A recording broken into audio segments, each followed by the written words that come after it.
One of the mobsters arrested yesterday in a wild scheme involving poker games and NBA coaches has issues. And I think one of the problems that I noticed with some of the defendants in this case is some of the behavior of them, I believe, led to not only investigations into them, but made it pretty easy for the feds to see what was going on here. Generally in Fed cases, they begin with a certain informant and or a tip. Then they look through the bank accounts of these individuals. I talked to someone with intimate knowledge into this case that is in the life. And he told me, and this was his quote, "Fucking Tommy bought all these cars." And essentially, Thomas Gilardo was acting ostentatious, buying a bunch of shit, and flaunting his wealth. Now, according to information that I have, it's been uncovered that Mr. Gilardo has multiple bank accounts, one of which has at least $500,000 in it, and Mr. Gilardo has no source of legitimate income.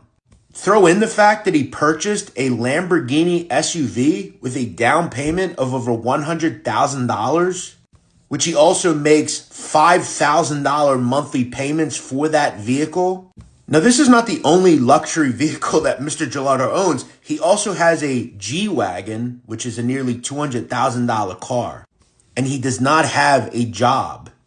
This is how the feds put this stuff together. They look at these defendants, they say to themselves, how does this person have all this stuff, but he doesn't have a job? Now, this is not the first time Mr. Gilardo has been involved with the police and or the feds. At one point, about 10 years ago, he was dating a woman called Trista Geyer, who was in Playboy and Hustler, and Mr. Gilardo couldn't take the hint and was jailed for repeatedly violating a restraining order that Ms. Geyer took out against him in one day, calling her over 60 times. Now, he was arrested in 2013 for allegedly assaulting Ms. Geyer. At one point, Thomas Gilardo, who doesn't seem to have trouble with women, that's one good thing for him, he was actually dating a woman called Marissa Jade, who at one point was a castmate on Mob Wives. Marissa Jade has shared various photos with Thomas Gilardo.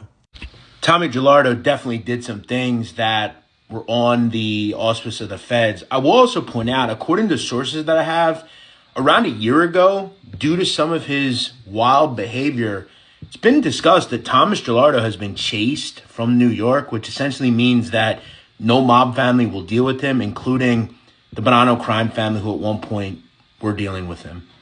Last I heard, Tommy was down in Florida doing some things.